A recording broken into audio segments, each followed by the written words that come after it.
Hello friends, तो स्वागत है आप सभी का एसवेल ऑल अपडेट यूट्यूब चैनल पर। तो फ्रेंड्स, आज की जो हमारी वीडियो होने वाली है उसके अंदर हम फंडामेंटल ऑफ हिस्टोरिकल मैथोलॉजी का जो आपका यूनिट थर्ड है, यूनिट थर्ड का जो पार्ट 4 है, ऐतिहासिक अनुसंधान, शोध और व्याख्या, इसको जो है पढ़ने वाले हैं। एंड इससे पहले की जितनी भी यूनिट्स थी उसकी वीडियो हमारे चैनल पर ऑलरेडी अपलोडेड है। अगर आपने उस वीडियो को नहीं देखा है तो आप जाके उन वीडियोस को वॉच कर लीजिए ताकि आपको आगे यूनिट्स अच्छे से समझ में आ जाए एंड इस यूनिट्स के अंदर जो भी कॉन्सेप्ट है वो आपको अच्छे से समझ में आ जाए।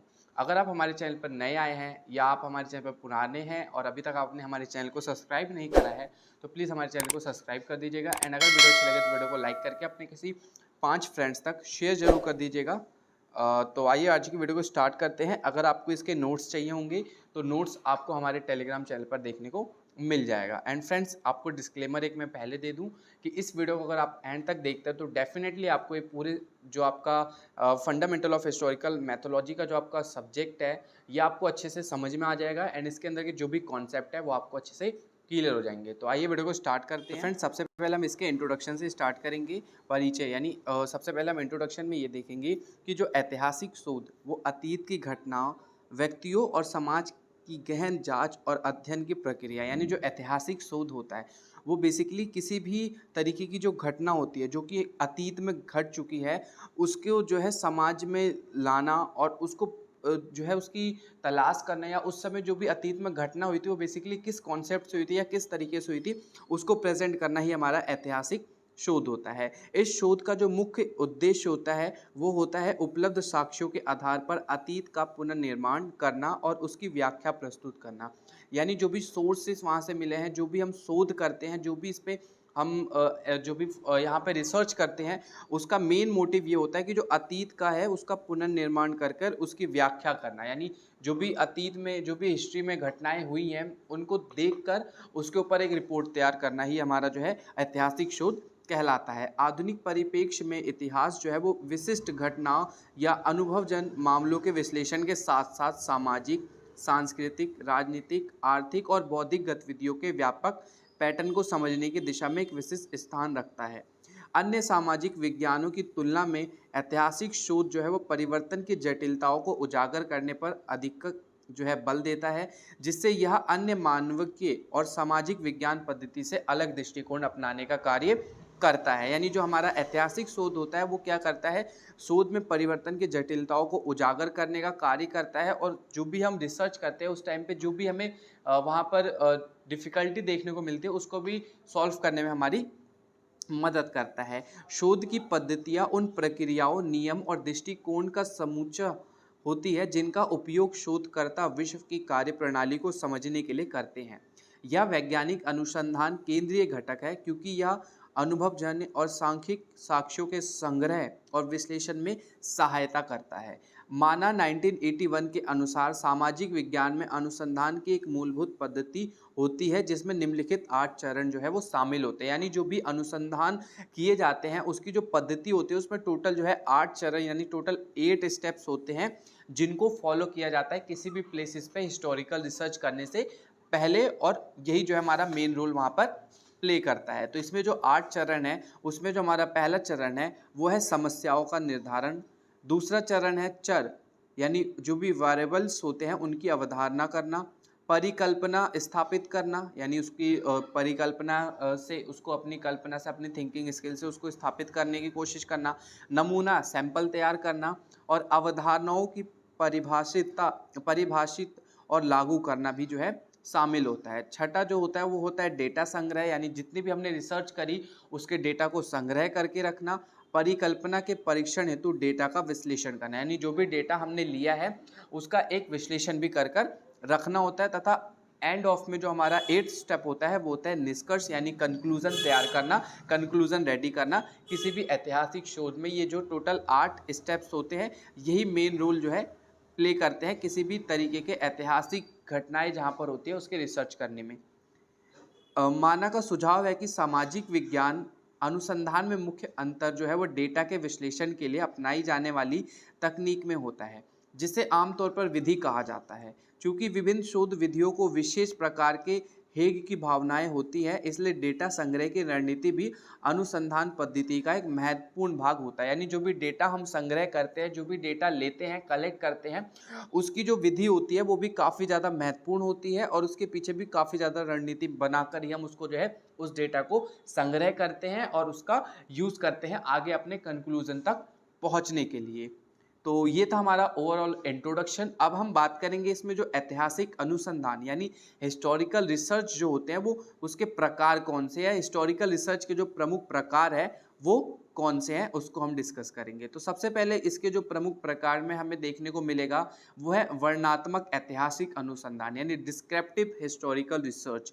जो भी डिस्क्रिप्टिव तरीके से हम रिसर्च करते हैं उसकी बात करें तो यह अतीत की घटनाओं, व्यक्तियों, संस्थाओं या विचारों का वर्णन करने पर केंद्रित होता है। यानी जो भी हमारा वर्णनात्मक रिसर्च होता है उसके अंदर हम क्या करते हैं, जो भी घटना होता है, व्यक्ति, संस्था या विचारों का वर्णन करने पर केंद्रित होता है और इसमें तथ्य एकत्रित कर उन्हें क्रमबद्ध और व्यवस्थित किया जाता है। यानी इसमें जो भी हम रिसर्च करते हैं उसमें जो तथ्य होता है उसको इकट्ठा कर कर उन्हें एक सीरीज वाइज यानी एक क्रमबद्ध तरीके से व्यवस्थित किया जाता है, एक टाइम जोन के अकॉर्डिंग किया जाता है कि कौन सी पर्टिकुलर घटना किस समय हुई थी और कौन सी घटना किस समय हमें देखने को मिलती है।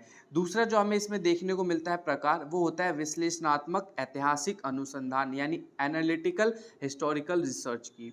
इसमें क्या होता है कि इसमें जो अतीत की घटना होती है उसको गहराई से विश्लेषण कर उनके कारणों और प्रभाव को समझने की कोशिश की जाती है। यानी जो भी अतीत में घटनाएं हुई थी उसके पीछे का जो मेन रीज़न था उसको जानने की कोशिश की जाती है, उसके जो प्रभाव होते हैं उसको समझने की कोशिश की जाती है। और शोधकर्ता केवल तथ्य का संग्रह नहीं करते बल्कि उनकी व्याख्या भी करते हैं। यानी जो भी रिसर्च करते हैं, जो भी शोधकर्ता होते हैं उसकी व्याख्या करने के ऊपर भी मेन मोटिव उनका होता है। इसके अगले प्रकार की बात करें तो समालोचनात्मक ऐतिहासिक अनुसंधान यानी क्रिटिकल हिस्टोरिकल रिसर्च की बात करें तो यह प्रकार का ये जो है स्रोत की प्रामाणिकता और विश्वसनीयता की आलोचनात्मक समीक्षा करता है यानी आलोचना करता है तथा यह शोधकर्ता को निष्पक्ष और तार्किक निष्कर्ष तक पहुंचने में मदद करता है। यानी बिना किसी एक पक्ष के बारे में ज़्यादा बताने की बजाय वो निष्पक्ष होकर अपना निर्णय ले सकता है, अपना जो भी कंक्लूजन है उसको निकाल के सामने वाले बंदे को प्रेजेंट करने की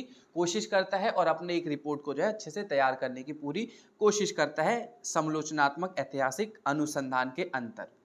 अब बात करें इसके जो अगले प्रकार की वो है हमारा सांख्यिक ऐतिहासिक अनुसंधान। यानी इसमें हम क्या करते हैं, जो भी ऐतिहासिक तथ्य है और घटना को सांख्यिक पद्धति से विश्लेषित किया जाता है, जैसे जनसंख्या, आर्थिक आंकड़े आदि। यानी इसमें जो भी पॉपुलेशन है उसका यूज़ किया जाता है, जो भी हमें आर्थिक आंकड़े मिले हैं, नंबर्स वाले जो आंकड़े देखने को मिलते हैं उसमें मेनली इस पूरे फैक्टर्स का जो है यूज़ किया जाता है। तुलनात्मक ऐतिहासिक अनुसंधान की बात करें यानी कंपैरेटिव हिस्टोरिकल रिसर्च की बात करें तो इसमें विभिन्न कलाओं या सभ्यताओं की जो ऐतिहासिक घटना होती है उसकी तुलना कर समानता और विभिन्नता खोजी जाती है। यानी जो भी दो किसी डिफरेंस प्लेसेस पर अगर कोई चीज़ें जो है हमने ढूंढी हिस्टोरिकल प्लेसेस के अंदर तो इन दोनों प्लेसेस के जो भी घटना हुई है उनकी जो है हम आपस में तुलना करते हैं तथा इस तुलना के अनुसार जो भी उसमें समानता थी यानी जो भी कॉमन स्टेप्स थे उसको देखने की कोशिश करते हैं। और इसके अलावा जो इन दोनों में बिल्कुल अलग था, जो दोनों में बिल्कुल डिफरेंस था, उसको अलग करने की कोशिश करके जो है कंपैरेटिव हिस्टोरिकल रिसर्च करते हैं और दोनों की खोज करते हैं। तो ये हमारा हिस्टोरिकल रिसर्च का अलग अलग प्रकार था। सेम इसी पॉइंट्स का आप ऐसे ही यूज़ करके अपने एग्जाम्स में भी बता सकते हैं अगर इस पे आपको क्वेश्चंस पूछा जाएगा। अब हम बात करते हैं ऐतिहासिक अनुसंधान यानी हिस्टोरिकल इवेंट रिसर्च। यानी जो हिस्टोरिकल रिसर्च होता है उसमें जो इवेंट होता है उसका मेन मोटिव क्या होता है उसको समझेंगे।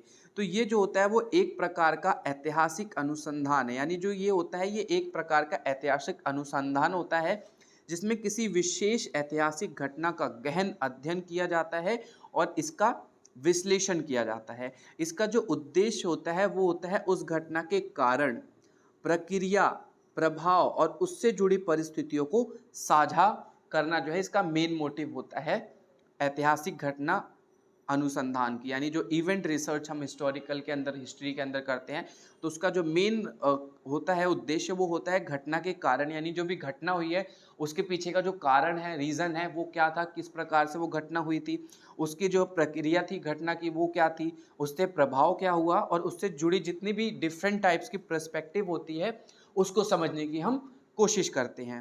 अब हम बात करेंगे ऐतिहासिक घटना अनुसंधान की जो प्रमुख विशेषताएं होती हैं उसके बारे में, यानी इसकी जो प्रमुख विशेषताएं हैं वो क्या है उसको हम डिस्कस करेंगे। तो इसमें सबसे पहले हम जो मेन इसकी मुख्य विशेषता की बात करेंगे वो है घटना का चयन। यानी कोई भी हिस्टोरिकल रिसर्च जब हम करते हैं तो उसमें घटना का जो भी हुई है उसको सिलेक्ट करते हैं, घटना का चयन करते हैं। इसमें क्या होता है, किसी भी विशेष ऐतिहासिक घटना का जो है चयन किया जाता है। जैसे उदाहरण के तौर पर बात करें 1857 की क्रांति आप बता सकते हैं, जलियांवाला बाग हत्याकांड हो गया, या स्वतंत्रता संग्राम आदि जैसी जो भी घटनाएं होती हैं उसका हम चयन करते हैं। यानी जो भी ऐतिहासिक घटना होती है उसमें जो प्रमुख विशेषताएं होती है उसमें जो हम घटना का चयन करते हैं, यानी जो भी एक घटना हुई है किसी पर्टिकुलर एक इवेंट पे उसका हम चयन करते हैं। जैसे उदाहरण के लिए 1857 की क्रांति हुई तो किस प्रकार से हुई, किस जगह पे हुई, कौन कौन से लोग इसमें इन्वॉल्व थे, कैसे कैसे लोगों ने कहाँ कहाँ से, किन किन जगहों से, किन किन स्टेट से पार्टिसिपेट करा था इस पूरी क्रांति के अंदर। तो ये जो भी इवेंट्स होते हैं इनको हम समझने की कोशिश करते हैं। अब बात करेंगे स्रोतों का अध्ययन। तो ये भी बेसिकली हमारा जो ऐतिहासिक घटना होता है उसके ही पार्ट है। तो इसमें जो हम स्रोतों का भी अध्ययन करते हैं, यानी वही सेम सोर्स जो हमने पिछले वाली वीडियोस में या पिछले की जो चैप्टर्स है उसमें पढ़ा था, यानी वही हमारे दो सोर्सेज, प्राइमरी सोर्सेज एंड जो सेकेंडरी सोर्सेज होते हैं, इन्हीं स्रोतों से जानकारी इकट्ठा की जाती है। जैसे दस्तावेज हो गए, पत्र हो गया, समाचार पत्र हो गई, जो भी सरकारी अभिलेख वहाँ पे मिलते हैं, किसी की जीवनियाँ यानी आत्मकथाएं लिखी हुई है, किसी के इतिहासकार के द्वारा उस घटना पर लिखी हुई कोई पुस्तक हो गई, उन सभी पर्टिकुलर सोर्सेज का जो है हम वहाँ पर यूज़ करते हैं रिसर्च के दौरान। समय और स्थान का निर्धारण, यानी जो भी समय होता है, स्थान होता है, उसका भी निर्धारण किया जाता है। यानी घटना किस समय हुई थी, किस स्थान पर हुई थी, और उसका जो ऐतिहासिक संदर्भ था वो बेसिकली क्या था, इसका विश्लेषण जो है इसके अंदर किया जाता है। कारण का विश्लेषण भी इसके अंदर हम करते हैं, यानी जो भी अलग अलग कारण थे उसका भी विश्लेषण किया जाता है। यानी जो भी वो उस घटना के जो सामाजिक कारण थे, जो राजनीतिक कारण थे, जो आर्थिक कारण थे, इन सभी का जो है हम व्याख्या करते हैं, तथा सांस्कृतिक कारण भी उसमें खोजे जाते हैं। तभी तो जब हम कोई भी आंसर लिखते हैं तो हम लोग उसमें आपको बताते हैं कि भाई किसी भी घटना जो भी घटित हुई है, जैसे 1857 की क्रांति अगर हुई है तो उसके अगर कारणों के बारे में पूछा जाए तो आप इस तरीके से उसमें बताते हैं ना कि भाई उसकी राजनीतिक कारण क्या थे 1857 की क्रांति के होने के, 1857 की क्रांति के होने के सामाजिक कारण क्या थे, उसके आर्थिक कारण क्या थे, और सांस्कृतिक कारण क्या थे। तो इसीलिए ही जो हम इस तरीके से अपने आंसर्स को हिस्ट्री के अंदर लिखते हैं। तो वही सेम कारणों का विश्लेषण करने के लिए भी हम इन सब पॉइंट्स का भी ध्यान रखते हैं और इन सभी रीजंस को उसमें ढूंढते हैं, उसमें खोजने की कोशिश करते हैं जो भी हम हिस्टोरिकल रिसर्च करते हैं। परिणामों और प्रभावों की बात करें तो ये क्या करता है, उस घटना का जो भी तत्काल और दीर्घकालिक प्रभाव क्या पड़ा उसको खोजने की कोशिश करता है। जैसे समाज पर उसका क्या प्रभाव पड़ा, देश पर उसका क्या प्रभाव पड़ा, या विश्व स्तर पर उसका क्या प्रभाव पड़ा, इसका अध्ययन ही किया जाता है परिणाम और प्रभाव के अंतर्गत जब हम हिस्टोरिकल रिसर्च करते हैं। एंड तथ्य की प्रामाणिकता की भी जांच करते हैं, यानी जो भी तथ्य हमें मिला है उसकी प्रामाणिकता की भी जांच करते हैं कि ये तथ्य बेसिकली सही कितना है या गलत कितना है, ये भी हमें जानना काफ़ी ज़्यादा ज़रूरी होता है। जिसके अंतर्गत हम क्या करते हैं, स्रोतों की आलोचनात्मक समीक्षा कर सत्यता और निष्पक्ष सुनिश्चित जो है इसमें हम करने की कोशिश करते हैं तथ्य और प्रामाणिकता की जांच के अंदर।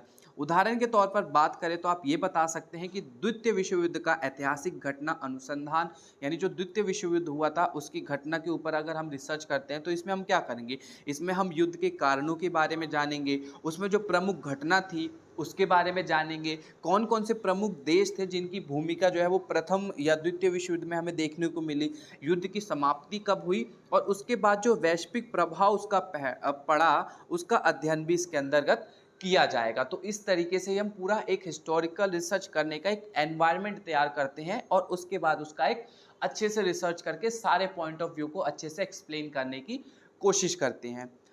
एग्जाम्पल, मैं दूसरा एग्जाम्पल लेके आपको बता रहा हूँ ताकि आपको अच्छे से एक कॉन्सेप्ट समझ में आ जाए। फ्रेंड्स वीडियो को एंड तक देखिएगा, डेफिनेटली आपको ये कॉन्सेप्ट अच्छे से क्लियर होने वाले हैं। अगर किसी भी तरीके का आपको डाउट होगा तो आप हमें कमेंट बॉक्स में कमेंट करके ज़रूर पूछ सकते हैं, definitely I will reply you. तो इसके अगर दूसरे एग्जाम्पल की बात करें तो इसमें हम गांधी जी की जो दांडी यात्रा थी उसका एग्जाम्पल ले सकते हैं कि अगर हम इसके ऊपर रिसर्च कर रहे हैं तो इसमें हम किन किन पक्षों को देखेंगे। तो सबसे पहले हम ये देखेंगे कि जो इस आंदोलन के पीछे की जो विचारधारा थी क्या था, क्या थॉट्स थे जिसके बिहाफ पे हमने यहाँ पे रिसर्च करा, इसकी योजना किसने बनाई या किस तरीके से बनाई, कैसे इसकी प्लानिंग की गई थी, कैसे इसको वो आगे परफॉर्म किया जाएगा, इन सब चीज़ों के बारे में हम देखेंगे। इसका भारतीय स्वतंत्रता संग्राम पर प्रभाव क्या पड़ा आदि का जो है विश्लेषण भी हम इसके अंदर पूर्ण रूप से करते हैं किसी भी हिस्टोरिकल रिसर्च करने के अंदर। तो इस तरीके से जो है हम किसी भी हिस्टोरिकल रिसर्च को करते हैं। अब हम इसके विश्लेषणात्मक अनुसंधान की बात करें यानी एनालिटिकल रिसर्च की बात करें तो मेन जो इसमें आप बता सकते हैं कि जो एक वैज्ञानिक और तार्किक अनुसंधान पद्धति होती है, यानी जो भी विश्लेषणात्मक अनुसंधान यानी एनालिटिकल रिसर्च जो होता है, इसमें हम क्या करते हैं, वैज्ञानिक और तार्किक अनुसंधान पद्धति को देखते हैं तथा इसमें किसी विषय, तथ्य, घटना या विचार का गहराई से अध्ययन कर उसके घटक तत्वों की अलग अलग करके उनकी समीक्षा की जाती है। यानी जो भी रिसर्च इसमें की जाती है उसको डीपली स्टडी किया जाता है, उसको समझा जाता है, उसके जो अलग अलग घटक होते हैं, उसके जो अलग अलग फैक्ट्स होते हैं उनको समझने की कोशिश की जाती है तथा उसे एक अलग अलग तरीके से जो है उसकी समीक्षा की जाती है ताकि एक स्पष्ट और तर्क संगत निष्कर्ष तक हम जो है उसमें पहुंच सके। दोनों के साथ अलग अलग अगर उसका हम अध्ययन करेंगे तब।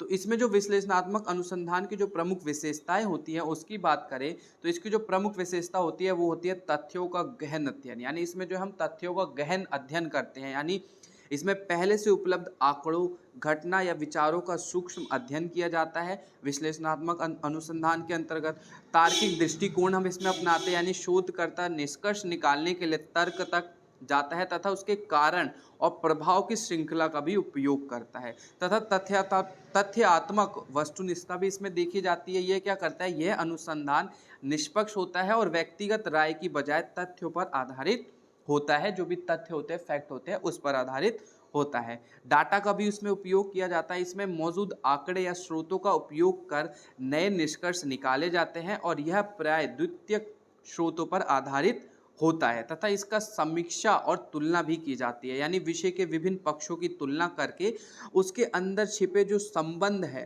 और जो अंतर संबंध का विश्लेषण है वो भी किया जाता है इस पूरे प्रक्रिया के अंदर। विश्लेषणात्मक जो भी हम रिसर्च करते हैं, एनालिटिकल रिसर्च जो भी करते हैं उसके अंदर। उदाहरण से अगर मैं इसको आपको बताऊं तो सबसे पहले आप जो है इसके आर्थिक विश्लेषण से हम समझते हैं कि किसी भी देश की जो आर्थिक नीतियां हैं या जो भी आर्थिक नीति है उसका विश्लेषण कर यह समझेंगे कि उन नीतियों का जो आर्थिक विकास पर क्या प्रभाव पड़ा। यानी ऐतिहासिक विश्लेषण के अंतर्गत हम ये बता सकते हैं कि 1857 की क्रांति के जो राजनीतिक, सामाजिक और आर्थिक कारणों का गहराई से विश्लेषण करना ही हमारा एनालिटिकल रिसर्च कहलाता है। साहित्यिक विश्लेषण की बात करें तो किसी भी उपन्यास के चरित्र, कथानक और शैली का विश्लेषण कर उसको समझने की हम कोशिश करेंगे, जो भी हम हिस्टोरिकल रिसर्च किसी भी पर्टिकुलर इवेंट से या प्लेसेस पे कर रहे हैं उसके अंतर्गत। अब हम बात करेंगे जो विश्लेषणात्मक अनुसंधान का प्रारूप होता है, यानी फॉर्मेट जो होता है एनालिटिकल रिसर्च का, वो क्या होता है उसके बारे में हम देखने वाले हैं। विश्लेषणात्मक अनुसंधान जो होता है वो शोधकर्ता में पहले से उपलब्ध तथ्यों, आंकड़ों, घटना या विचारों का तार्किक और गहराई से विश्लेषण करता है और इसका जो उद्देश्य होता है वो होता है किसी भी विषय को समझना, उसके कारणों की खोज करना और निष्कर्ष निकालना ही होता है। तो इसके जो विश्लेषणात्मक अनुसंधान के जो अलग अलग तरीके होते हैं, अलग अलग जो मेथड्स होते हैं उसकी बात करें तो इसमें सबसे पहले हम क्या करते हैं, डेटा संग्रह और संकलन करते हैं। यानी जो इसमें अलग अलग डेटा होता है उसको कलेक्ट करने की कोशिश करते हैं, चाहे वो डेटा हमारा प्राथमिक यानी प्राइमरी सोर्स हो, चाहे वो डेटा हमारा द्वितीयक सोर्स यानी सेकेंडरी सोर्स हो। अब प्राइमरी सोर्स के अंतर्गत जो हम डेटा कलेक्ट करते हैं वो हो सकता है कोई साक्ष्यकार हो, कोई सर्वेक्षण किया गया हो या जो भी अलग प्रयोग होती है, इन सभी चीज़ों की जो है डेटा कलेक्ट करते हैं। एंड जो हमारा सेकेंडरी सोर्स होता है उसमें हम जो है किसी की पुस्तक से डेटा कलेक्ट करने की कोशिश करते हैं, किसी ने उस पर कोई रिपोर्ट बनाई है, कोई लेख तैयार करा है, किसी तरीके का आंकड़े या अभिलेख हमें देखने को मिले हैं, तो हम जो है इन सभी डेटा को कलेक्ट करने की कोशिश करते हैं, तथा तथ्य का वर्गीकरण करते हैं यानी क्लासिफिकेशन ऑफ डेटा, डेटा को जो है क्लासिफाई करने की कोशिश करते हैं, जिसमें एकत्रित किए गए तथ्य को जो है श्रेणी या समूह में बांटते हैं, जैसे समय, क्षेत्र, जनसंख्या, घटना आदि के अनुसार जो है उसे अलग अलग फैक्टर्स या अलग अलग टाइम जोन के अकॉर्डिंग जो है उसे हम बांटने की कोशिश करते हैं। तुलनात्मक विश्लेषण भी होता है इसमें, यानी कंपैरेटिव एनालिसिस भी हम इसमें करते हैं, जिसमें विभिन्न घटना या आंकड़ों की आपस में तुलना करके अंतर और समानता की पहचान की जाती है, जो कि अभी हमने ऊपर पढ़ा। एंड इसके अंतर्गत हम कारणों और प्रभाव का भी अध्ययन करते हैं, यानी जो भी कॉजेज होते हैं एंड इफेक्ट्स जो होते हैं एनालाइज करते समय उस पर भी हम देखते हैं, जिसमें विषय से संबंधित कारणों की खोज कर और उनके परिणामों की व्याख्या करने की भी कोशिश करते हैं। सांख्यिक विधियां भी देखने को हमें इसमें मिलती है, जिसमें यदि डेटा मात्रात्मक हो तो ग्राफ, चार्ट या औसत प्रतिशत आदि का भी जो है इसमें प्रयोग किया जाता है, तथा रुझान यानी ट्रेड्स, सहसंबंध या प्रवृत्तियों की भी पहचान इसके अंतर्गत हम करते हैं। तर्क और विवेचना की बात करें तो इसमें हम लॉजिकल रीजनिंग एंड डिस्कशंस की भी बात इसमें करते हैं, जिसमें विषय से संबंधित हर बिंदुओं को तर्कपूर्ण जो है विश्लेषण करते हैं, उस पर तर्क वितर्क करते हैं, तथा तथ्य प्लस तर्क के आधार पर निष्कर्ष तैयार करते हैं, यानी तथ्य जमा तर्क जो है हम इसमें इक्वल टू निष्कर्ष तक पहुंचने की कोशिश करते हैं इस पूरे प्रक्रिया के अंतर्गत।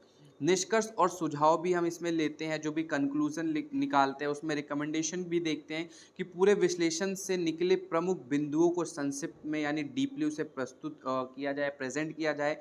यदि समस्या पर अध्ययन किया गया है तो समाधान भी उसके अंदर हम सुझाने की कोशिश करते हैं, उसका जो भी हमारे पास आंसर्स है उसको भी हम प्रोवाइड करने की कोशिश करते हैं। विश्लेषणात्मक अनुसंधान में ध्यान योग्य जो बातें हैं वो कौन सी है वो हम देखेंगे। तो इसमें सबसे पहले जो ध्यान रखने वाली बात है वो है विषय का गहरा ज्ञान आवश्यक होना चाहिए, यानी जो भी विषय पर रिसर्च कर रहे हैं उसका आपको नॉलेज काफ़ी ज़्यादा होनी चाहिए। निष्पक्षता और वस्तुनिष्ठता उसमें बनाए रखने चाहिए। शोध की विश्वसनीयता की जांच भी करनी चाहिए। जो है इस सारी प्रक्रिया जो है इन सारी बातों का ही हमें ध्यान रखना होता है किसी भी रिसर्च को करने से पहले विश्लेषणात्मक अनुसंधान के अंतर्गत।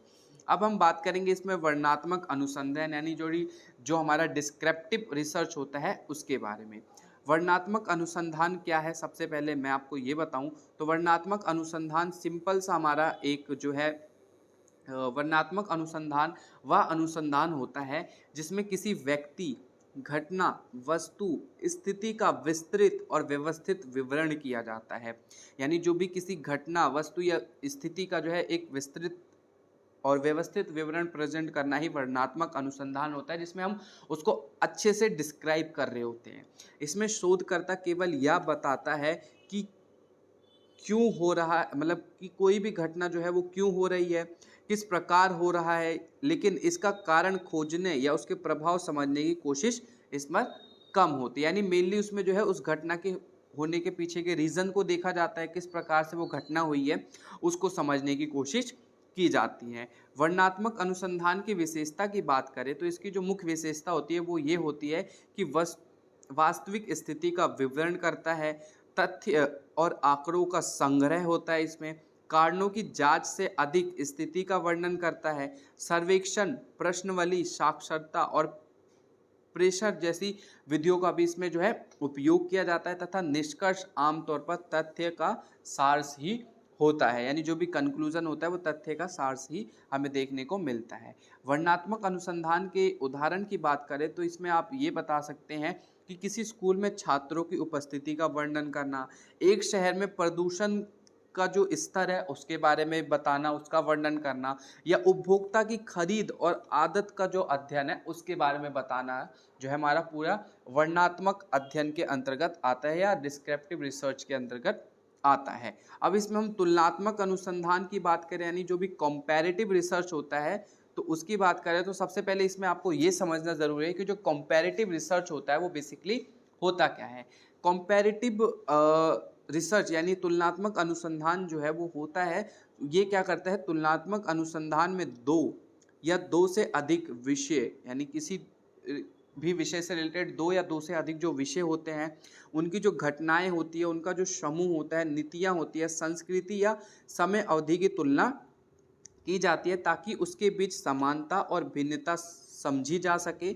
इसका उद्देश्य होता है किसी विषय की गहराई से समझ को विकसित करना होता है। यानी तुलनात्मक अनुसंधान के अंतर्गत हम किसी दो या दो से अधिक जो हमें इवेंट्स देखने को मिले, अलग अलग जो जहाँ पे हम रिसर्च कर रहे हैं उन सब की तुलना करते हैं, उनके जो विषय हैं, उनकी जो घटना है, उनके समूह के अंदर जो है उनको रखकर उसकी तुलना करते हैं और फिर उसके उद्देश्य की जो है गहराई से अध्ययन करके उसे विषय तक पहुँचने की कोशिश करते हैं।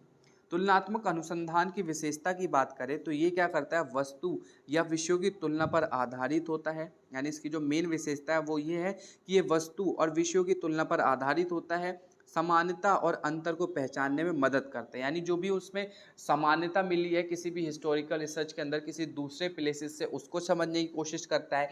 इन दोनों के बीच जो डिफरेंस है उसको समझने की कोशिश भी करता है। तथा इसमें सामाजिक, सांस्कृतिक, राजनीतिक, आर्थिक और शैक्षणिक क्षेत्र में भी किया जा सकता है। ये गुणात्मक और मात्रात्मक दोनों तरीकों का उपयोग करता है तथा पूर्व उपलब्ध डेटा या नए डेटा का संग्रह दोनों ही जो है इसके अंदर किया जा सकता है। तुलनात्मक अनुसंधान की प्रक्रिया की बात करें, यानी तुलनात्मक अनुसंधान जब हम करते हैं, कंपैरेटिव रिसर्च जब हम करते हैं, तो उसमें किस प्रकार की प्रक्रिया या किस प्रकार के मेथड्स का प्रयोग किया जाता है उसकी बात करें तो इसमें शोध की जो समस्या और उद्देश्य है उसको निर्धारित करते हैं, तुलना के लिए विषय या वस्तु का चयन करते हैं, डेटा संग्रह के लिए उपकरण और विधि तैयार करते हैं, डेटा संग्रहित करते हैं, डेटा का तुलनात्मक विश्लेषण करते हैं तथा समानता और भिन्नता भी निकालने की पूरी कोशिश करते हैं तुलनात्मक रिसर्च के अंतर्गत। अब हम बात करेंगे व्याख्यात्मक अनुसंधान यानी एक्सप्लेनेटरी रिसर्च के बारे में। तो व्याख्यात्मक अनुसंधान जो होता है ये बेसिकली एक किसी उद्देश्य, यानी जो भी व्याख्यात्मक अनुसंधान का उद्देश्य होता है किसी भी घटना, समस्या या स्थिति के कारण यानी रीजंस और प्रभाव जो भी इफेक्ट्स हुए हैं उसको समझना और उसको स्पष्ट करना। यानी जो व्याख्यात्मक अनुसंधान जब हम करते हैं, यानी जब हम एक्सप्लेनेटरी रिसर्च जब करते हैं तो उसके अंतर्गत हम उसकी घटना, उसकी समस्या और उसकी जो स्थिति है, उसके पीछे के जो रीजंस है, उसके पीछे जो प्रभाव यानी इफेक्ट्स है उसको समझने की कोशिश करते हैं। यह अनुसंधान यह जानने का प्रयास करता है कि कोई घटना क्यों होती है और उसके पीछे कौन से कारण होते हैं। इसे ही वर्णनात्मक अनुसंधान या कॉजल रिसर्च भी कहा जा सकता है। यानी जो भी घटना हुई है उसके पीछे के जो कारण थे वो क्या थे और जो भी वो घटना हुई है वो क्यों हुई है, इसको समझना ही जो है हमारा कॉजल रिसर्च कहलाता है। इसके मुख्य उद्देश्य की बात करें तो ये क्या करता है, किसी विषय या समस्याओं के अंतर्गत क्यों और कैसे के प्रश्न का उत्तर देना होता है। कारण और प्रभाव के बीच संबंध स्थापित करने का कार्य करता है। विभिन्न कारकों का प्रभाव मापन और समझने की जो है इसमें कोशिश की जाती है। निर्णय लेने में सहायक होता है तथा तथ्य प्रदान करने की भी कोशिश जो है की जाती है। व्याख्यात्मक अनुसंधान के उदाहरण की बात करें तो उदाहरण के तौर पर हम ये कह सकते हैं कि किसी कारण से छात्रों का ड्रॉप आउट बढ़ रहा है तो उसको समझने की कोशिश की। बेसिकली किसी कॉलेज या किसी स्कूल में जो है छात्र जो है ड्रॉप आउट ले रहे हैं, यानी किसी भी कक्षा से ड्रॉप कर रहे हैं, तो उसके पीछे के रीजंस क्या है, वो क्यों ड्रॉप आउट ले रहे हैं। किसी नई नीति के लागू होने से आर्थिक विकास पर क्या प्रभाव पड़ा, इसका भी उदाहरण आप अच्छे से बता सकते हैं। किसी उत्पाद की कीमतें बढ़ने पर उसकी बिक्री में क्या बदलाव आता है, उसको समझना। समाज में बढ़ते अपराधों के कारण क्या है, इसको भी समझना ही हमारा व्याख्यात्मक अनुसंधान के अंतर्गत आ सकता है। यानी बेसिकली एक एग्जाम्पल्स है ये, इन एग्जाम्पल्स का भी आप यूज़ कर सकते हैं अपने एग्जाम्स के अंदर। अब इसके विशेषता की बात करें तो विशेषता के अंतर्गत आप ये बता सकते हैं कि जो इसके कारण और प्रभाव का विश्लेषण करेंगे सबसे पहले। यानी जो ये अनुसंधान यह जानने में मदद करता है कि किसी घटना के पीछे के क्या कारण हैं और वो कैसे उसके परिणामों को प्रभावित करते हैं। विश्लेषणात्मक पद्धति भी इसमें देखी जाती है, यानी इसमें तथ्यों का गहन अध्ययन और तर्कपूर्ण विश्लेषण शामिल होता है। मात्रात्मक गुणवत्ता डेटा का भी जो है इसमें उपयोग किया जाता है, जिसमें डेटा संग्रह के लिए सर्वेक्षण, प्रयोग, केस स्टडी, साक्षरता आदि विधियों का जो है इसमें इस्तेमाल किया जा सकता है तथा निष्कर्ष आधारित भी होता है। कंक्लूजन भी हम इसमें देते हैं, जो क्या करता है, इसके उद्देश्य यानी निष्कर्ष निकालने और भविष्य की नीतियों या कार्यों के लिए सुझाव देने का कार्य करता है। व्याख्यात्मक अनुसंधान में जो प्रक्रिया का हम प्रयोग करते हैं वो कौन सी है, तो इसमें हम क्या करते हैं, समस्याओं की पहचान और परिभाषा देखते हैं। यानी स्पष्ट रूप से अनुसंधान की जो समस्या और उद्देश्य है उसको निर्धारित करना, प्रश्नों को परिभाषित करना जिसके जवाब खोजने हैं, ये सारी जो है हम इसके अंदर ढूंढने की कोशिश करते हैं। साहित्य समीक्षा भी करते हैं, यानी पहले से उपलब्ध शोध और सिद्धांतों का भी अध्ययन करते हैं, यानी कोई साहित्य, कोई किसी के द्वारा कोई रिपोर्ट तैयार करी गई है उसको समझते हैं। शोध में मौजूद अंतर और आवश्यकता को भी समझने की पूरी पूरी कोशिश की जाती है, तथा परिकल्पना भी इसमें बनाना होता है, यानी संभावित कारणों और प्रभाव के जो संबंध है उसके आधार पर परिकल्पना तैयार करना, यानी एक थिंकिंग बनाकर उसकी रिपोर्ट तैयार करना, तथा किस तरीके से वो घटना हुई थी उसके जो थॉट्स है, उसके जो विचार है वो अपने मन में लाना। परिकल्पना जांचने योग्य और स्पष्ट होनी चाहिए, ये भी हमें ध्यान रखना ज़रूरी होता है। डेटा संग्रह करना, यानी जो भी उपयुक्त उपकरण और तकनीकी का चयन करना, जो भी उपयुक्त उपकरण है उसका चयन करना, जो भी लेटेस्ट टेक्नोलॉजी है उसका उपयोग करके रिसर्च करने की कोशिश की जानी चाहिए। जैसे उदाहरण के लिए प्रश्नावली, साक्षरता का प्रयोग, प्रेक्षण आदि जैसे जो भी तकनीक है उसका प्रयोग करना, जो भी लेटेस्ट टेक्नोलॉजी आई है उसका भी उपयोग करना भी ज़रूरी होता है। इसमें डेटा विश्लेषण भी हम देखते हैं, यानी सांख्यिक या गुणवत्तक तरीके से डेटा का विश्लेषण करना, उसके कारण और प्रभाव के बीच संबंधों की पहचान भी की जाती है, तथा निष्कर्ष और व्याख्या करना, यानी विश्लेषण के आधार पर निष्कर्ष निकालना, समस्याओं के कारण और उसके प्रभाव को स्पष्ट करना भी ज़रूरी होता है। सिफारिश और सुझाव, यानी नीति निर्माण या समस्या समाधान के लिए सुझाव देना, भविष्य के अनुसंधान के लिए दिशा निर्देश भी तैयार करना ज़रूरी होता है। व्याख्यात्मक अनुसंधान के लिए जो उपयुक्त विधियाँ होती है, यानी जो अलग अलग मेथड्स होते हैं जो हम प्रयोग करते हैं, वो होते हैं हमारे सर्वेक्षण, यानी सर्वे करके रिसर्च करना, केस स्टडी प्रोवाइड करना, साक्षरता या डेटा विश्लेषण जो है, इन पूरे जो उपयुक्त विधियाँ होती है इनका ही हम प्रयोग करते हैं। अब हम बात करेंगे जो व्याख्यात्मक अनुसंधान का महत्व होता है वो क्या होता है। ये नीतिगत निर्णय लेने में सहायक होता है, यानी जो व्याख्यात्मक अनुसंधान होता है वो किसी भी तरीके का डिसीजन लेने में काफ़ी ज़्यादा हेल्प करता है। समस्याओं के वास्तविक कारणों को समझने में मदद करता है, यानी जो भी कोई इश्यूज वहाँ पे अगर हैं तो उसके जो मेन रीजंस है उसको समझने में भी हेल्प करता है। सामाजिक, आर्थिक और शैक्षणिक और वैज्ञानिक क्षेत्र में भी उपयोगी होता है, तथा भविष्य के लिए सुधारात्मक कदम उठाने में भी ये काफ़ी ज़्यादा मदद करता है। तो ये था हमारा पूरा व्याख्यात्मक अनुसंधान का पार्ट। अब हम समझेंगे मात्रात्मक अनुसंधान, यानी जो मात्रात्मक अनुसंधान होता है वो क्या होता है, सबसे पहले इसको समझेंगे। ऐतिहासिक शोध के इस प्रकार में ऐतिहासिक डेटा का विश्लेषण करने के लिए सांख्यिक तरीकों का उपयोग किया जाता है, यानी इसमें सांख्यिक तरीकों का जो है उपयोग किया जाता है। इसमें जनसांख्यिक जानकारियाँ, आर्थिक संकेतों का या अन्य मात्रात्मक आंकड़ों की जो है जांच करके विभिन्न पैटर्न और रुझानों की पहचान की जाती है, तथा इस प्रक्रिया के माध्यम से अतीत की घटनाओं को गहराई से समझने और उनसे जुड़े कारकों का विश्लेषण करने में ये सहायता प्रदान करता है हमारा मात्रात्मक अनुसंधान।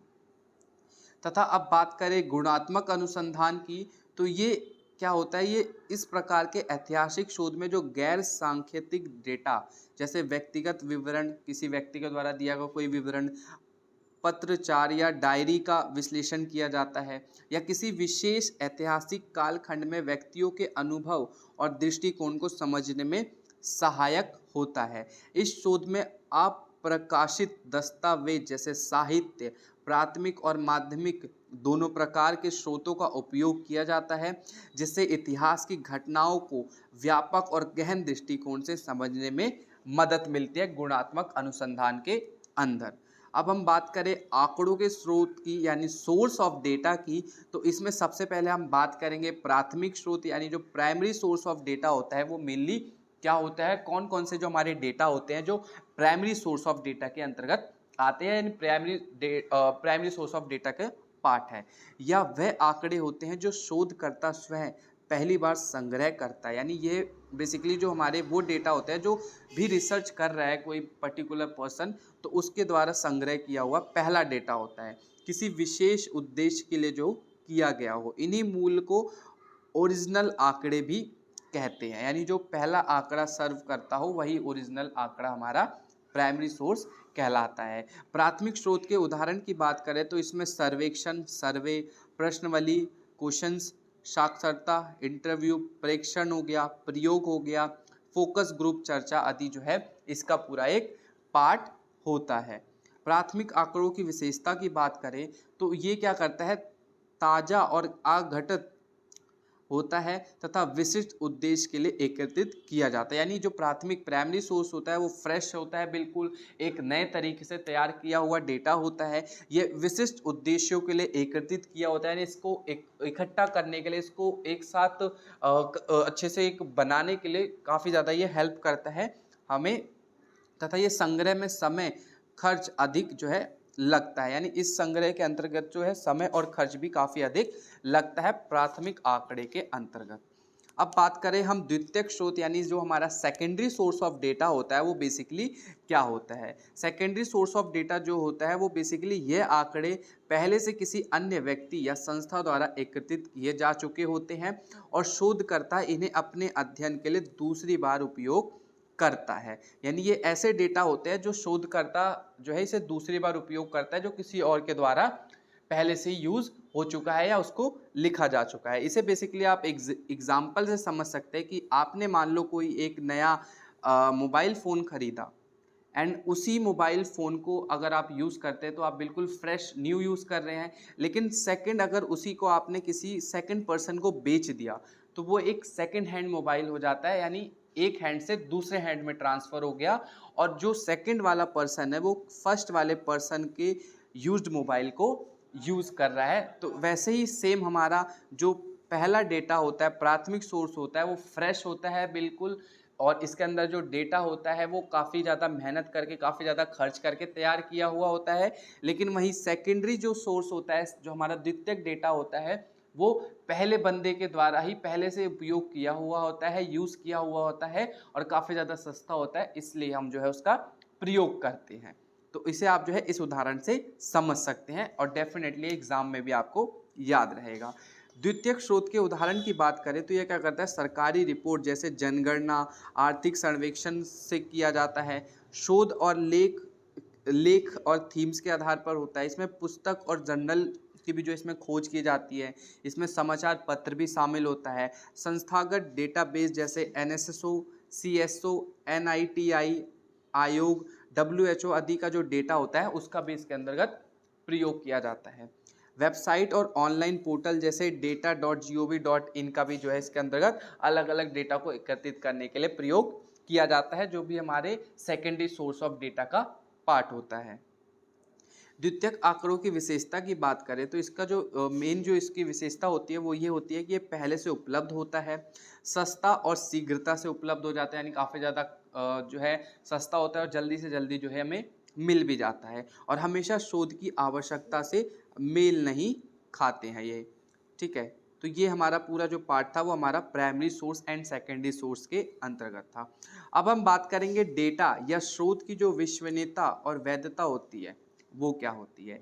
यानी डेटा और स्रोत की जो विश्वसनीयता यानी रियलेबिलिटी जो होती है वो क्या होती है। तो सबसे पहले इसके परिभाषा की यानी डेफिनेशन की बात करें तो विश्वसनीयता से तात्पर्य है कि क्या स्रोत यानी जो भी स्रोत है या डेटा लगातार और सटीक परिणाम प्रदान करना या करता है या नहीं। यानी जो भी डेटा है, जो भी सोर्स है, वो लगातार जो है एक सटीक परिणाम यानी एक सटीक जो परिणाम है उसको प्रदान करने की कोशिश करता है या नहीं। यानी यदि किसी डेटा को बार बार प्रयोग करने पर एक जैसे परिणाम मिलते हैं तो वो विश्वसनीयता माना जाता है। यानी किसी भी डेटा का जब हम कंक्लूजन निकालते हैं, बार बार उसका प्रयोग करते हैं, तो बेसिकली वह विश्वसनीय माना जाता है जब वो सेम तरीके का रिजल्ट हमें दे।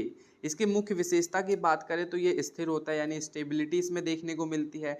यह पुनरावृत्ति पर समान परिणाम पर आधारित होता है। मापन उपकरण का भरोसेमंद जो हो इसमें होना काफ़ी ज़्यादा ज़रूरी है, तथा इसमें जो हम जांचने की विभिन्न विधियों का प्रयोग करते हैं वो है टेस्ट रीसेट मेथड्स, यानी एक ही डेटा को 2 बार इकट्ठा करना और उसकी तुलना करना। इंटर-रेटर रिलायबिलिटी, यानी यदि एक से अधिक शोधकर्ता एक ही डेटा को एक जैसे व्याख्यायित कर रहे हैं तो इसका प्रयोग हम करते हैं, तथा इंटरनल कॉन्सिस्टेंसी यानी प्रश्नावली के प्रश्न के बीच भी हम जो है अलग से तर्कसंगत प्रश्न इसके अंतर्गत करते हैं। डेटा स्रोत की वैधता की बात करें, वैलिडिटी की बात करें, तो इसकी परिभाषा के अंतर्गत हम ये बता सकते हैं कि ये वैधता से तात्पर्य है कि डेटा या स्रोत वास्तव में वही माप रहा है जो जिसे उसे मापना चाहिए। यदि शोध का तरीका और डेटा शोध प्रश्न के अनुकूल है तो वह वैध यानी वैलिड डेटा कहलाता है। यानी जो वैलिड डेटा बेसिकली वो होगा जिसका रिसर्च करना वैलिड है, यानी किसी भी हिस्टोरिकल प्लेस पे जो हम रिसर्च कर रहे हैं तो बेसिकली वैलिड होना चाहिए जिस पे हम रिसर्च कर रहे हैं। यानी इसके प्रकार और विवरण की बात करें तो सामग्री वैधता होनी चाहिए, यानी क्या प्रश्न या डेटा विषय की सभी जरूरी बातों को कवर कर रहा हो, यह हमें देखना चाहिए।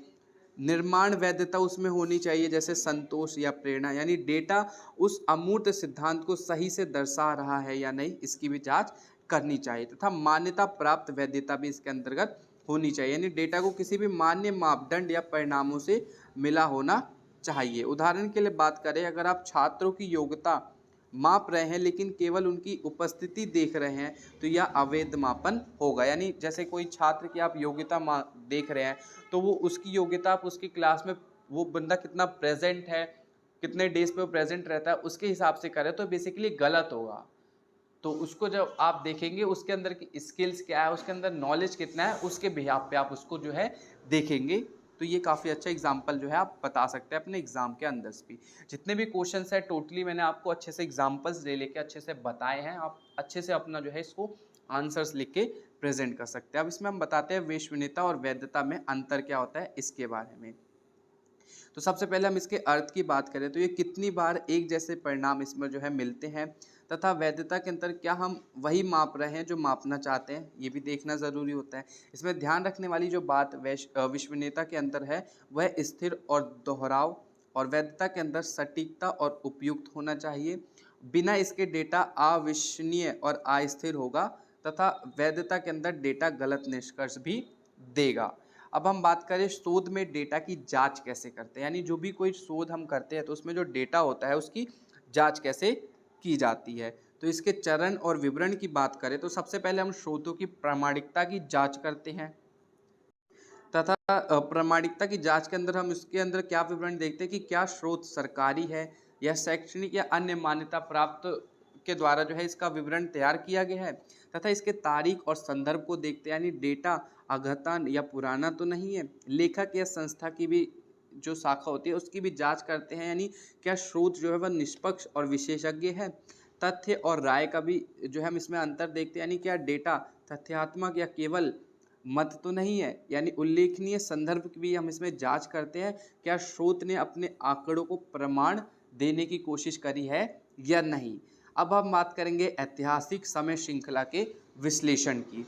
ऐतिहासिक समय श्रृंखला विश्लेषण के सबसे पहले अर्थ की बात करें तो ये क्या करता है, इतिहास की घटना को काल अनुक्रमणिक क्रम में रखकर, यानी टाइम जोन के अकॉर्डिंग अच्छे से क्रम में रखकर उनकी गहराई से विश्लेषण करना, ताकि उनके कारण प्रभाव और महत्व को समझा जा सके, उसी को ही हम ऐतिहासिक समय श्रृंखला विश्लेषण कहते हैं। इसके परिभाषा की बात करें तो ऐतिहासिक समय श्रृंखला विश्लेषण यह प्रक्रिया है जिसमें किसी समाज, सभ्यता या राष्ट्र की घटनाओं को समय के क्रम में व्यवस्थित करके उनके राजनीतिक, सामाजिक, आर्थिक और सांस्कृतिक प्रभाव का अध्ययन किया जाता है। इसके उद्देश्य की बात करें तो ये घटनाओं के क्रम को सही ढंग से समझना, कारण और परिणामों के बीच संबंध स्थापित करना, किसी प्रक्रिया या आंदोलनों का विकास क्रम जानना जो है इसका उद्देश्य होता है, तथा इतिहास की निरंतरता और परिवर्तनशीलता को पहचानना भी इसका जो है उद्देश्य होता है। इसके मुख्य विशेषता की बात करें तो इसकी जो मुख्य विशेषता होती है वो कुछ इस प्रकार से, यानी काल अनुक्रमणित होता है, यानी घटनाओं को सही समय और क्रम में रखने के लिए काफ़ी ज़्यादा हेल्पफुल होता है। संदर्भात्मक होता है, यानी घटनाओं को उनके समय, स्थान और संदर्भ में देखने में काफ़ी ज़्यादा ये हेल्प करता है। तथा तथ्यात्मक होता है, यानी विश्लेषण का आधार जो है वो प्रामाणिकता, स्रोत और तथ्य ही होता है। तथा तुलनात्मक भी होता है, यानी समय के साथ विभिन्न कालों की तुलना करने में भी काफ़ी ज़्यादा ये जो है हेल्प करने की कोशिश करता है। उदाहरण के लिए बात करें तो इसमें हम भारत की ऐतिहासिक समय श्रृंखला विश्लेषण के आधार पर इसके उदाहरण से समझ सकते हैं। यानी जैसे प्राग ऐतिहासिक काल के उदाहरण की बात करें तो इसकी जो प्रमुख घटनाएं थी वो ये थी कि शैल चित्र हो गए, कृषि की शुरुआत जो है प्राग ऐतिहासिक काल में हुई। इसके विश्लेषण में हम ये देख सकते हैं कि सभ्यता का प्रारंभिक विकास जो है उस समय हो रहा था, यानी धीरे धीरे मानव सभ्यता का जो है विकास अब होने लगा था। हड़प्पा सभ्यता की बात करें जो कि 2500 लेके 1500 ईसा पूर्व देखा गया, तो इसमें जो प्रमुख घटना हमें देखने को मिली वो क्या थी कि भाई नगर नियोजन प्रणाली थी, लोग ट्रेड करते थे, व्यापार करते थे, एक देश से दूसरे देश जाते थे। यानी इसके विश्लेषण की बात करें तो यह संगठित समाज का संकेत होता है। वैदिक काल की बात करें जो कि 1500 से लेकर 600 ईसा पूर्व तक था, तो इसमें हम ये बता सकते हैं कि इसमें वर्ण व्यवस्था थी, यज्ञ आदि जो है हमें इसमें देखने को मिलते थे। समाज को जो है 4 वर्णों में बांटा गया था। और इसमें जो है इसकी विशेषता की बात करें तो ये धार्मिक और सामाजिक संरचना को दिखाने का कार्य करता है। वहीं मौर्य काल की अगर बात करें वहीं अगर मौर्य काल की बात करें तो इसका जो समय काल था वो था 322 से लेकर 185 ईसा पूर्व, जो कि अशोक के शासन और धर्म प्रचार के बारे में बताता है, जिसके अंतर्गत राजनीतिक एकता और बौद्ध धर्म का प्रसार हमें देखने को मिला। गुप्त काल की बात करें जो कि 320 से लेकर 550 ईसी था, जो कि विज्ञान, कला और संस्कृति को दिखाता है, जिसमें स्वर्ण युग भी कहा जाता है। तथा मध्यकाल की बात करें जो कि 1206 से लेकर 1707 ईस्वी था, जो कि दिल्ली सल्तनत और मुगल साम्राज्य को बताता है, जिसके अंतर्गत सांस्कृतिक समावेश और संघर्ष आते हैं। और ब्रिटिश काल की बात करें तो इसमें जो है 1757 से लेकर 1947 का पूरा युग हमें देखने को मिला, जिसमें औपनिवेशिक शासन, स्वतंत्रता संग्राम, ब्रिटिश को भारतीयों को गुलाम बनाना, सारी प्रक्रिया इसके अंतर्गत शामिल थी, जिसमें हम आधुनिक भारत की नींव रखते हैं। वहीं स्वतंत्र भारत की बात करें जो कि 1947 के लेके वर्तमान तक अभी है, जिसके अंतर्गत हम संविधान बनाते हैं, लोकतंत्र का निर्माण करते हैं, जो कि हमें एक समकालीन विकास को दिखाने का कार्य करता है। तो ये बेसिकली क्या है, एक टाइम वाला है, एक संदर्भ वाला ही ग्रंथ है ना, मतलब एक टाइम जोन के अकॉर्डिंग डेटा को प्रेजेंट किया गया है कि भाई पहले ये वाली घटना घटित हुई, फिर देन इसके बाद ये वाला हुआ, देन फिर ये हुआ। तो ये हमने अच्छे से टाइम के अकॉर्डिंग जब उसको सेट कर रखा है तभी तो हम चीज़ों को अच्छे से समझ पा रहे हैं ना, कि हाँ पहले ये वाली कोई घटना हुई है, देन उसके बाद ये वाली हुई। अब बात करेंगे जो हम ऐतिहासिक समय श्रृंखला होती है इसके विश्लेषण के लाभ क्या होते हैं। इतिहास, इसके जो प्रमुख लाभ होते हैं वो होता है इतिहास को व्यवस्थित रूप से समझने में मदद करता है, शिक्षण में सरलता और स्पष्टता लाता है, छात्रों और शोधकर्ताओं के लिए सूचनात्मक दिशा प्रदान करता है, तथा विभिन्न घटना और युगों की परस्पर संबंध को जानने की भी काफ़ी ज़्यादा ये मदद करता है। अब इसलिए इसके विश्लेषण की विधियों की बात करें तो इसके विश्लेषण की जो मुख्य विधियां है वो है कालखंड निर्धारण, यानी प्राचीन, मध्य, आधुनिक काल में विभाजन जो है इसको किया गया है। घटनाओं की पहचान करने के लिए इसमें जो है प्रमुख युद्ध, आंदोलन, शासन का जो है इसमें बताया गया है। कारण प्रभाव के अध्ययन जब हम करते हैं तो इसमें हर घटना के पीछे का जो कारण और परिणाम है उसको देखने की कोशिश करते हैं। स्रोतों की समीक्षा करते हैं, जिसके अंतर्गत अभिलेख, ग्रंथ, पुरातात्विक साक्ष्य आदि जो है शामिल होते हैं। तुलनात्मक दृष्टिकोण भी देखते हैं, जिसके अंतर्गत विभिन्न कालों के बीच अंतर और समानताओं को भी हम देखते हैं। ऐतिहासिक अनुसंधान का महत्व क्या होता है इसकी बात करें तो जो ऐतिहासिक अनुसंधान होता है ये बेसिकली वह प्रक्रिया है जिसमें शोधकर्ता भूतकाल की घटनाओं, प्रक्रियाओं और संस्थाओं की व्यक्तित्व और उनके प्रभाव का अध्ययन करता है, ताकि वर्तमान को बेहतर समझा जा सके और भविष्य के लिए सीख प्राप्त हो सके। यानी जो ऐतिहासिक अनुसंधान होता है वो बेसिकली हमें वर्तमान को बेहतर समझने और भविष्य में क्या घटना हुई है या भविष्य के लिए एक सीख प्राप्त करने के लिए होता है। ऐतिहासिक अनुसंधान के प्रमुख महत्व की बात करें तो ये भूतकाल की समझ विकसित करता है, यानी अतीत की घटनाओं, कारण और परिणामों का विश्लेषण करके हमें यह जान पाते हैं कि वर्तमान परिस्थिति कैसी बनी। यह समय के निरंतर और परिवर्तनशीलता को समझने में मदद करता है तथा वर्तमान समस्याओं को समझने में भी सहायता करता है। यानी वर्तमान सामाजिक, राजनीतिक या सांस्कृतिक समस्याओं की जड़ें अक्सर इतनी छिपी होती है, जैसे उदाहरण के लिए जातिवाद, भाषीय विवाद, सीमा विवाद आदि जो है ये वर्तमान समस्याओं को समझने में मदद करता है तथा राष्ट्र निर्माण में भी ये सहायक होता है। यानी राष्ट्रीय एकता, गौरव और सांस्कृतिक पहचान के निर्णय में इतिहास की भूमिका अत्यंत महत्वपूर्ण होती है। यानी किसी भी तरीके की जो एकता थी, जो भी गौरव के काल थे या किसी भी पुराने बात को जानने में इतिहास जो है काफ़ी महत्वपूर्ण भूमिका निभाता है, चाहे स्वतंत्रता संग्राम हो गया, संविधान निर्माण हो गया या आदि कोई घटनाएं हो गई, ये सभी जो है अध्ययन को प्रेरणादायक देने का या प्रेरणा देने का कार्य करता है। नीति निर्णय में भी उपयोगी होता है, यानी सरकार और संस्थाओं को ऐतिहासिक आंकड़े और विश्लेषण के आधार पर नीतियां बनाते हैं तथा जैसे शिक्षा नीति, सामाजिक सुधार कार्यक्रम आदि जैसी जो कार्यक्रम बनाए जाते हैं वो इन्हीं जो भी एविडेंस रिसर्च जो है उसी के बेसिस पर किए जाते हैं। इसमें शैक्षणिक और बौद्धिक विकास भी देखने को मिलता है, यानी इतिहास जो है वो इतिहास शोध छात्रों में विश्लेषणात्मक सोच, आलोचनात्मक दृष्टिकोण और शोध की जांच करने में सक्षम बनाता है और उनकी समझ को विकसित करने का कार्य करता है। इसके सांस्कृतिक और सभ्यता मूल्य संरक्षित होते हैं, यानी ऐतिहासिक अनुसंधान हमारे सांस्कृतिक विरासत को सजाने और नई पीढ़ियों तक पहुंचने में सहायक होता है।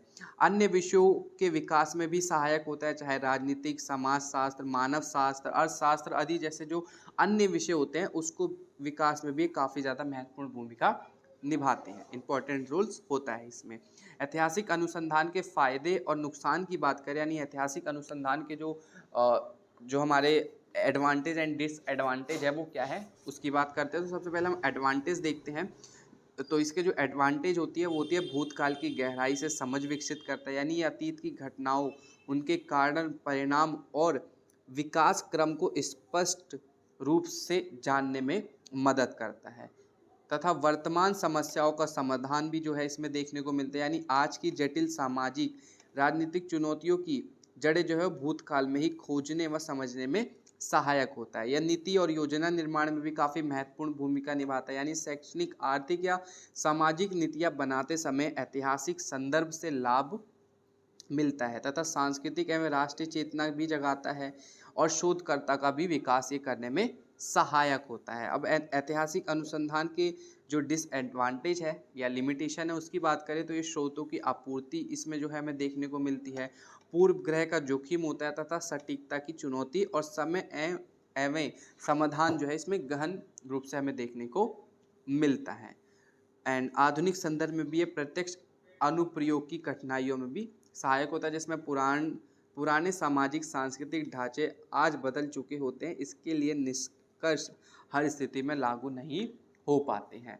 तो ये था हमारा फ्रेंड्स ओवरऑल चैप्टर। अब इसके ओवरऑल कंक्लूज़न की बात करें तो कंक्लूज़न में हम ये कह सकते हैं कि मानव अतीत ऐतिहासिक शोध का मूल विषय, यानी जो ह्यूमन हिस्ट्री होता है वो हिस्टोरिकल रिसर्च का एक मूल विषय है, जो कि यह समझना आवश्यक है कि अतीत को केवल उन आवश्यक अवशेषों और साक्ष्यों के माध्यम से जाना जा सकता है जो शोधकर्ता को उपलब्ध होते हैं।